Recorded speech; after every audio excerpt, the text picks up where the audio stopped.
Welcome to the show. Now please strap in for the truth and remember the words of the great Tom Cruise. I want the truth! You can't handle the truth! Now welcome to Off Topic on Point.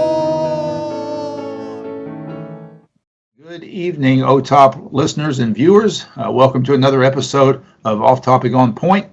And once again, it's me, Russell, and my good friend James here this evening, and we'll be talking about numerous topics, so we're going to get right into it. But first, James, how are you doing tonight?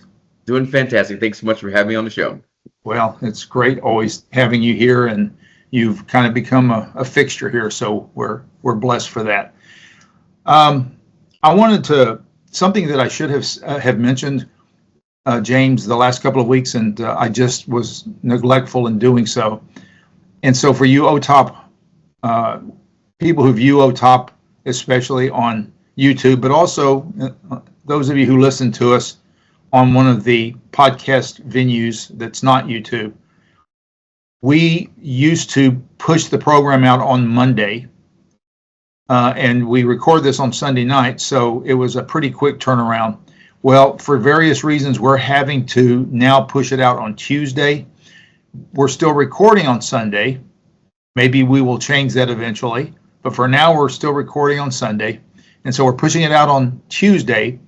And I just want to make sure that y'all knew you're not missing something on Monday. If you see it pop up on your feed on Tuesday, that's because that's when we're sending it out. And so you won't see it on Monday. And now what this will do is have the effect of making a few things slightly stale, perhaps. And so we're going to try to safeguard against that, but just understand that there is a little bit of a lag, and we wanted to make sure that we disclose that to you. Should have done it a few weeks ago, but they say better late than never. And so I guess we have to apply that principle here, James. So, all right. And speaking of things that could be stale dated by the time people watch this, the San Antonio Spurs are in the finals, and we're very happy about that. We're not happy that they've lost the first two games against the New York Knicks. One of them they kind of gave away the other night at the very end of the game. So it was a nail biter, and they had actually come from behind and just weren't able to pull it off. And so now the series goes to New York, and it's almost a must-win situation for the Spurs at this point. And by the time this gets pushed out, I imagine everybody will know whether the Spurs won Game 3 or not, right, James? That's right. We're either going to be 2-1 or 3-0 in the series. You have to let us know. Well, we'll see. But yeah, absolutely. So anyway, that's go Spurs, go. That's right. And so, listen, James, there was a Secretary of State Marco Rubio appeared this week before the Senate, before a Senate subcommittee, and I believe he also appeared before the House. But focusing on the Senate subcommittee, there was really in both of the exchanges, there were multiple heated interchanges between Secretary Rubio and various senators and congresspersons. So, what do you think about that? Did you see? Yeah, I sure did. Okay. I had to break out the popcorn, because just to watch these fireworks in the Senate. Yeah. It was great. And the thing is, for context, Secretary of State Marco Rubio served in the Senate, so he knows all these people and all their tricks of the trade. He's not being disrespectful to the Senate. He was a senator, and he had a really good skiff with Senator Cory Booker.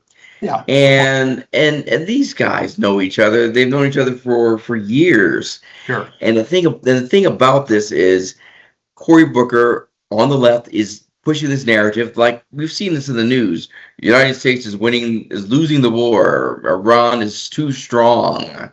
Yeah. And basically, Marco Rubio is telling them, I don't know what plan you're living on. He didn't use those words, but see, if you recall 6 months ago, Iran was already kind of falling apart. There were protests in the streets. And this is before the United States and Israel attacked them. So I mean, they're going to be even worse off. Yeah. Financially, economically. 6 months into a war, their navy has been destroyed. Their military is down significantly. I saw a story that said 22%. They only had 22% of missiles left. Okay. So and it's slowly dwindling down. So here's the thing, according to President Trump and his administration, the United States is winning, and according to the left, the United States is losing. What gives? I mean, we can't both be winning and losing at the same time. Yeah. So Go ahead. Yeah, it's basically a war of words. Who do you trust? Who do you believe? I think I've heard so many comedians.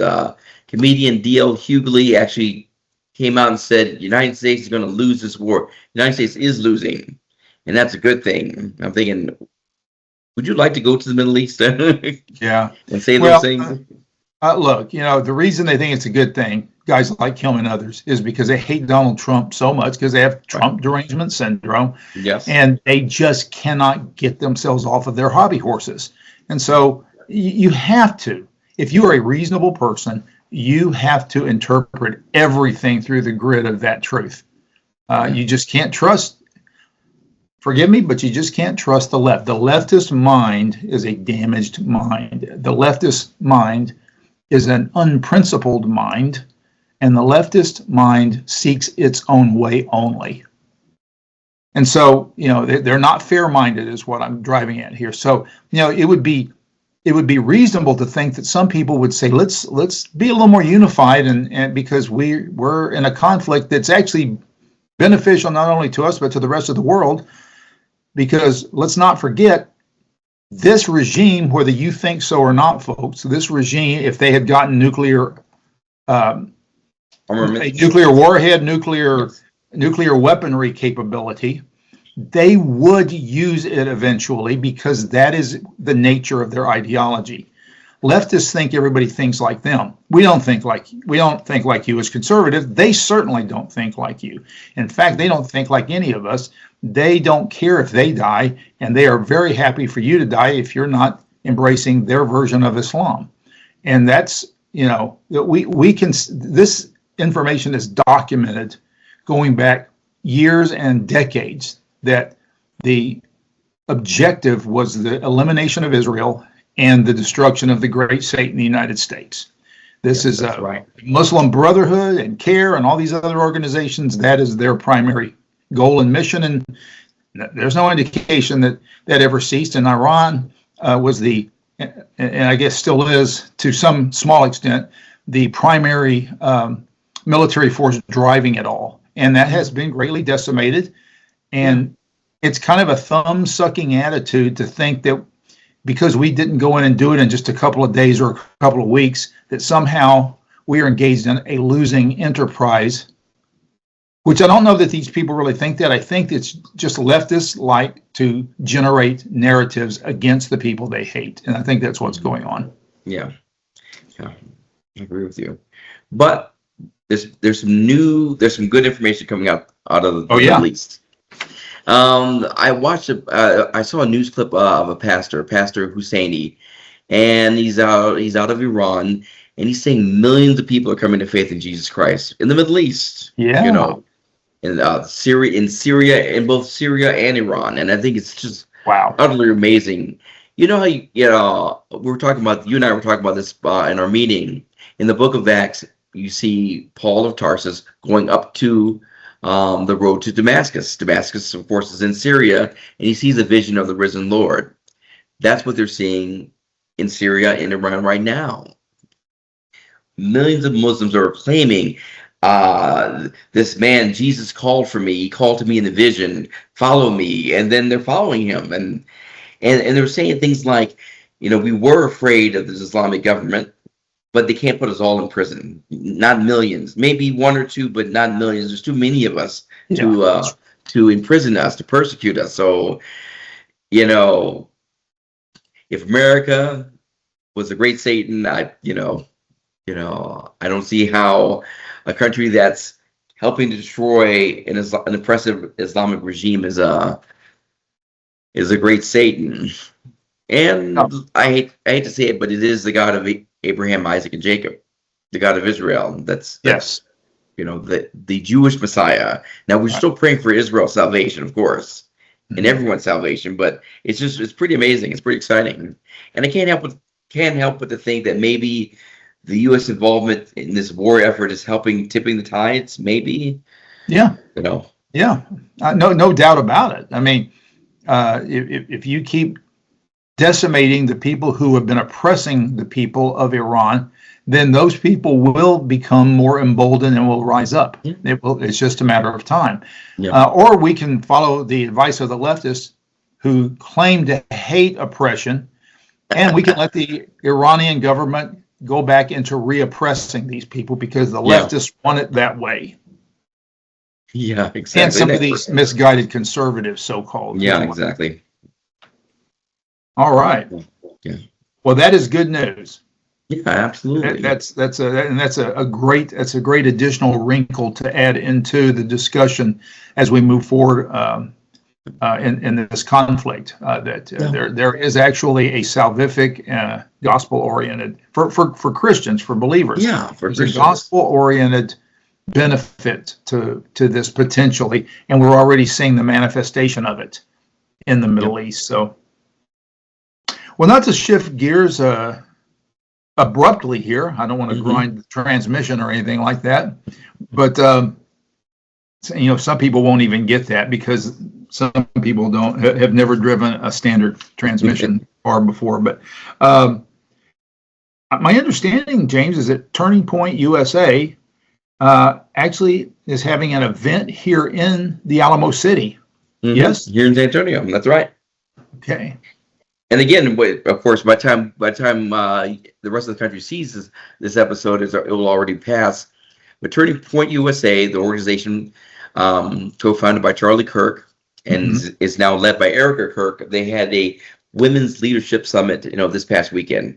Okay. From the vantage point of our viewers, or it's already passed. But what we saw here in San Antonio, violent protests. People protesting, at the downtown hotel where this conference is being held. And they're saying Erica Kirk is racist and all these terrible, nasty things. And then people are asking on the streets, well, what is it about Erica Kirk that you find racist? Well, she just is. They can't define it. It's just a talking point. It's some of the drivel. It's some of the same drivel. Remember, we covered this with Candace Owens. She came up with the documentary, "The Bride of Charlie." The Erica Kirk documentary. It's just really ridiculous. So you have people on the right who hate Erica Kirk. You have people on the left who hate her. And can we just let this woman grieve and live her life and raise her family? Yes. Amen. Yeah. And is this not like maybe the most confused generation that this country has ever produced? I mean, seriously. So. Yeah. It's almost impossible to come together on anything. Yeah, exactly. But shout out to our boys in blue, San Antonio Police Department. They did take down an armed protester who tried to attack a police officer. So enjoy your stay in San Antonio behind bars. Yeah. And my old scoutmaster used to call it the Crossbar Hotel. So enjoy your stay. Yep, exactly. We're sure glad to have you. Hey, do you have any? Here, let's switch topics again here. Mm-hmm. Any words on this whole thing with Pete Hegseth and what he's doing with as far as different religions? People are spinning it as a violation of religious liberty, but just what's going on as far as recognized religions in the military and Department of Defense and all, or Department. I'm glad you brought that. Yeah, I'm glad you brought that up because I've been really following that. It's pretty interesting. It's one of those situations where Pete Hegseth, his military chaplain corps, he's eliminated about 180 or so organized religions or recognized religions. Yes. And of course, people on the left are going bananas. They're saying that this is proof that he's pushing Christian nationalism. He's trampling on the rights of all these hundreds of faiths. But in actuality, he says it's being done for a very practical reason. If this were Christian nationalism, it would be only Christianity that's recognized by the military chaplains. But that's not true. In fact, he says that most service members are either Catholic, Protestant, Jewish, Muslim, atheist, agnostic, those kind, very broad categories. And, do we really need a chaplain do we need an atheist chaplain? I don't know why we have that. But for the same reason that we have atheists going and getting theology degrees in seminary. Right. So yeah, this is being spun as an attack on religion, and it's trust me, I looked into this. There's no such thing. And besides, go ahead. I was saying any service member can request a service from any faith. That's what a chaplain does. I mean, if I'm Jehovah's Witness and I say, hey, I want a Jehovah's Witness service, chaplain, reach out to the local Kingdom Hall of Jehovah's Witnesses and send someone. Yeah, he'll do that. So if there's really a need, so this is not an attack on non-Christian religions. This is ridiculous. Yeah, if I could just speak a word about the whole religious liberty thing that's connected to this and the concepts that people embrace today with regard to that. I'm sorry to report this to everyone, but when the founding fathers were talking about religion, when they used the word religion, they weren't talking about Wicca and neo-paganism, and they weren't even talking about Buddhism or the African ancestral religions or Shintoism or anything. They weren't talking about that. Now, and so what's happening is people are using the way the word is used today as to spin the idea that all religions on the face of the earth, including some that don't exist yet, maybe there's somebody generates a new one tomorrow and that one gets included also in religious liberty. And maybe somebody starts a church of the destruction of America or something like that. Well, I should get religious liberty, and because this is a church, or our organization should get religious liberty. That's the kind of thinking that people are adopting. But actually, if you go back to the original intent, and leftists never want to go back to original intent because it destroys their ability to manipulate and deconstruct. Yeah. But original intent, and that's really the only honest way to look at it. And so since they're not honest people, we can't expect that they're going to do this. But looking at the original way that the founders used the religion, it had to do with Judaism and Christianity. You might make an outside argument that Islam was included, although there is no Islamic anything that is indigenous to the founding of the Republic. No, but you can find Jewish participation as well as Christian participation, or Christian ancillary religions. Yeah. But you don't find the other stuff. And since there was every reason to think that that religious reality was going to hold sway and hold intact over time, then when they used the word religion, they used it with that concept in mind. Therefore, when we come to the Second Amendment here, and it says, the First Amendment here, and it says, Congress shall make no law respecting an establishment of religion, it's not talking about Jannaism or Zoroastrianism. You may want it to mean that, but that is not what the original intent was. Mm-hmm. The original intent was the Judeo-Christian reality, which, by the way, is why this nation has always had a Judeo-Christian ethic from the very beginning. And so it says, nor prohibiting the free exercise thereof. The way people are looking at it today on the left, some of these religions that are being invited in or that they want to apply this to are actually deconstructive to Christians and Jews. And so that concept actually does hinder the ability of Jews and Christians to practice their faith freely, because other faiths that would undermine it are being allowed in. And this is by people in the government who are trying to make this happen. So look, I mean, we can't just keep playing this game. We have to take seriously what was actually meant by the founders here. Yeah, and I love the fact that you quoted the First Amendment in full.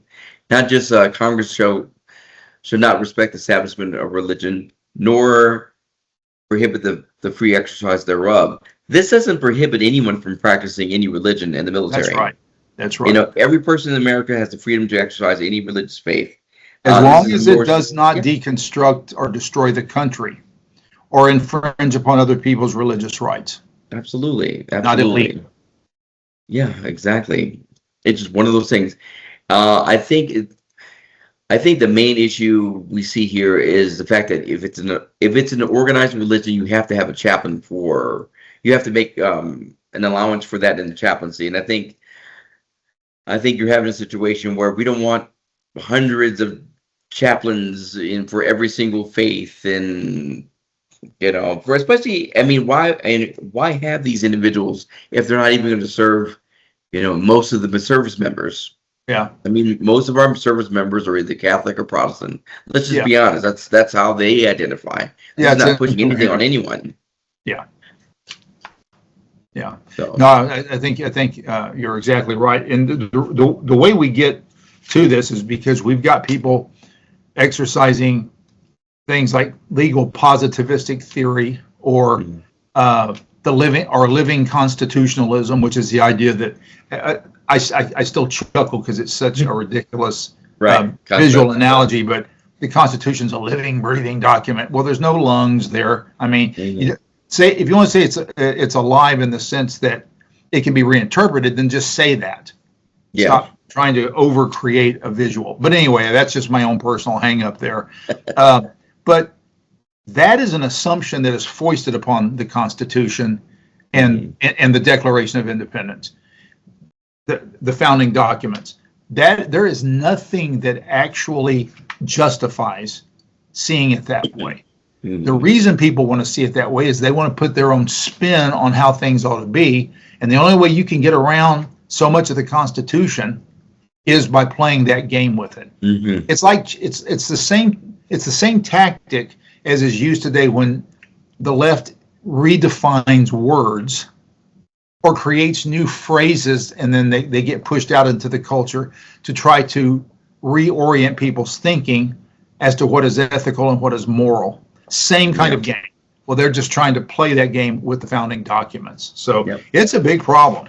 Very irritating problem. Yeah, fallacy of equivocation. Yes, it is. Absolutely the fallacy of equivocation. So, well, speaking of people that support such ridiculous things, we need to come to our moment on Talarico talk here. And so what do you got for us, James? I was able to find a really good article published by the Christian Post. It came out this past week. All these old quotes resurfaced, things that James Talarico said, and since for this one, this was a sermon he preached in 2022. It was at St. Andrew's Church in Austin. There's 4 quotes. See, let's pick these apart a bit. The first quote is that Jesus is a radical feminist, and that Christianity is a feminist religion. I think that goes without saying. That's kind of ridiculous. I mean, feminism did not even exist. So Jesus was burning bras and pushing. I mean, look. What do you mean Jesus was a radical feminist? Radical feminist, yes. I guess what they might say is, well, he was nice to women and when people weren't back then. But that's actually not a true statement either. Yeah. I mean, Jesus loved every person. He, desires all people to be saved. But I don't think that's a special allowance for feminism. Especially, it's so, I love the term anachronistic. It's out of time. It doesn't belong there. You're taking something that's more modern and foisting it back 2,000 years in the past. That's ridiculous. Yes. In the beginning, God made male and female. Hey, we're all created in the image of God. Yes. We all need to be saved. Okay. Give me a break. Oh, the second quote is the Bible doesn't mention abortion. That was one of his quotes. And I mean, it doesn't. The word's not there, right? Neither is the word Trinity. But you can show very effectively that the triune nature of God is a reality. the fact of the matter is, this is a question of life, and life is all through the Bible. So Yeah, that's exactly. he's just because Jesus didn't say, "Verily, verily, I say unto thee, thou shalt not do abortions," doesn't mean that it's justified. Right. Besides, before I formed you in the womb, I knew you. Jeremiah 1:9. That's right. So, and there are many verses that speak to the existence of human beings before birth. Mhm. So, and we know this because medical science even confirms it. I mean, obviously, it's not like there's a woman is pregnant and that child is not alive, and all of a sudden, boom, the child is born. You're alive. It's alive. I mean, obviously that embryo is alive, and that's part of the game. Also, let's not call it a child. Let's call it a fetus, embryo. Let's contrive some word that doesn't mean human being. And Yeah. that's exactly what that human being is. Yeah. No, that's right. So, Same old tactic. yeah. So The third one. The third quote is he said that the Syrophoenician woman in Mark 7 and in Matthew 15 actually taught Jesus something. No, actually, she beat Jesus in a debate. The only person in the Bible to do that. So even Jesus can learn something. So if you recall the passage, she's asking for, I believe, a miracle. Yeah, healing for her daughter. He says it's not right for. It's not right. Oh, help me out, Russell. What is it? The quote. It's not right. I'm for the children of Israel, the lost sheep of the house of Israel. Oh, It's yeah. not right to give. yeah, it's meat not to the like dogs. to give the meat to give their meat to dogs. So Gentiles are considered dogs, and she's a Yeah, Gentile. Yeah. Yeah. And And- so, and of course, he responds by saying, "Yes, even little dogs eat the crumbs." Mhm. And he takes that as, "Ha, she won." So even Jesus can learn something. Jesus, who is the Word made flesh, was bested by a woman. So therefore, we should all listen to women. Well, there are several huge jumps and leaps of logic there. First of all, I will say that the Bible talks about Jesus when he was growing up. It said something to the effect of, and he grew in stature and Wisdom, I believe. wisdom and in the knowledge of the Lord. Okay. Yeah.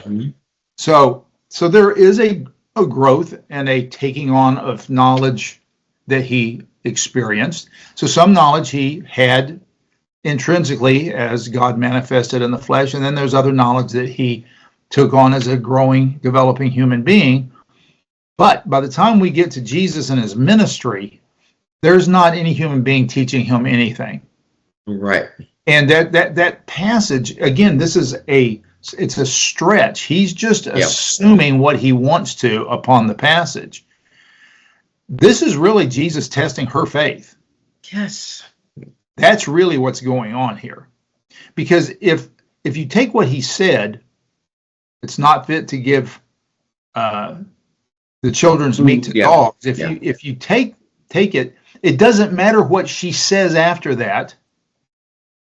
It's still not fit to give that meat to dogs. Okay, Mhm. So I'm not doing it. That would be the logical conclusion of that he would have probably come to if he wasn't testing her.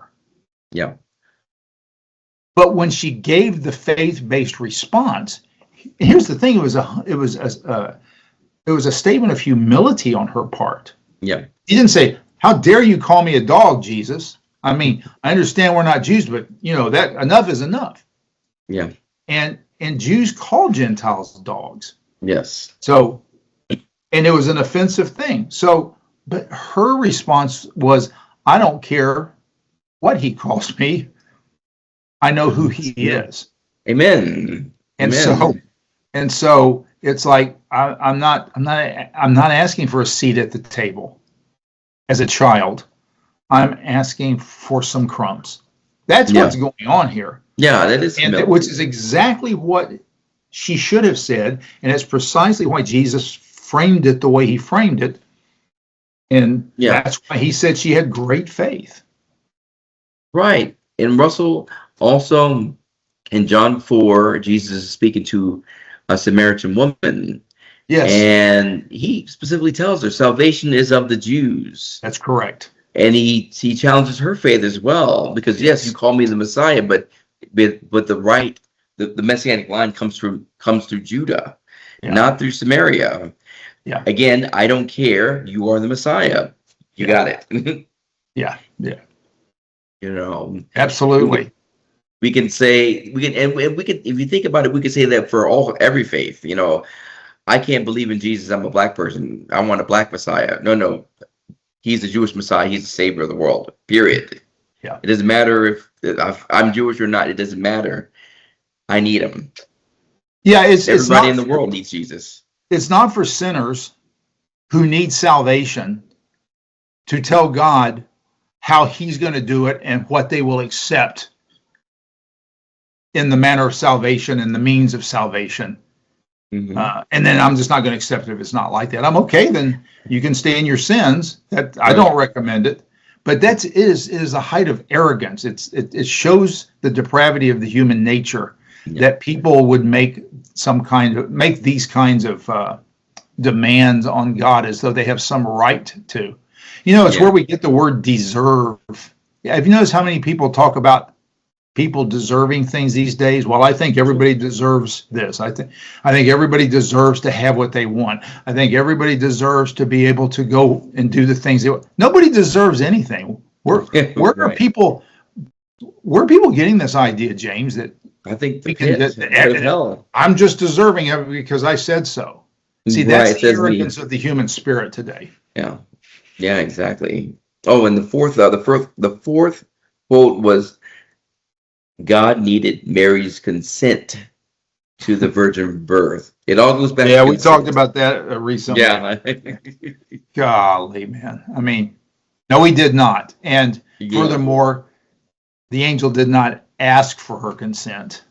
Yeah. Nor did she give permission. She just simply acknowledged it. I mean, it's exactly. clear in the text. Right. In Luke chapter, I believe 2 verse 15, behold the handmaiden of the Lord, be it unto me according to thy word. That's right. See, she granted permission. No, this is an affirmation. This is an act of submission. It's not God asking for her permission. Right. It's just not. And it's clear in the text. So again, the leftist mind can't help itself. It has to mangle truth in favor of its own ideology. You never let ideology correct you. You always correct truth with your ideology. I mean, I said that wrong. You never let truth correct your ideology. You always correct truth with your ideology. Yeah, exactly. And that is the leftist mind. And that's part of the reason the leftist mind is wrong and damaged and other things I could say. Corrupt. Because I like to make myself popular. Yes, popular with the world. Yeah, there you go. God said we will not be popular.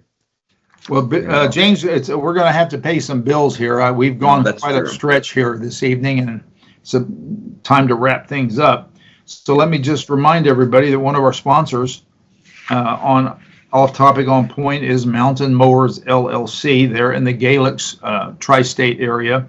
In Virginia. In Virginia, yes. And so if you're in the tri-state, tri-country area, they are your local experts for keeping your yard looking its best. Whether it's mowing, trimming, or full lawn care, Mountain Mowers has you covered with reliable service and a personal touch. They know every yard is different, and they treat yours like their own. If you're ready for a lawn that stands out without all of the hassle, call Mountain Mowers LLC today at 276-730-8230. Mountain Mowers, we cut grass, not corners. And that is their motto, and I have it on good authority that they mean exactly that. And then our second sponsor is Ritchie Automotive in the Bernie area. And they are known as Ritchie Automotive Repair and Alignment. And so they are a garage that repairs automobiles. You can go there for just about any service. They are fair, they are responsible, and they are ethical, and they will treat you well. They are at 29059 I-10 in Bernie, Texas, and the phone number to call them, if you would like to do so, is 830-755-8550. Ritchie Automotive, we care about you and your car. And that's their motto. And James, I'm just hoping that everybody that's watching Off Topic On Point will remember to like, comment, share, and subscribe, and help us to send this podcast out to the ends of the earth, as it were. And also, we would really like to solicit, you can go to otopnow at gmail.com, and you can send us emails if you have ideas for future podcasts. We have some ideas, but we would like to entertain your ideas as well. Also, you are welcome to leave comments, as I just mentioned, below anytime. And if you will comment and like and subscribe, those three things will do a whole lot in the way of helping us with the logarithms out there, but also share us so that other people can do the same. James, anything else before we close here? No, sir. Thanks so much for a great show. Yeah, thank you. Great input and great information, James. All right. Well, then we'll just close by saying you don't always have to be on topic. You can be off topic, but you must always be on point. And so with that, we will say good night until next episode.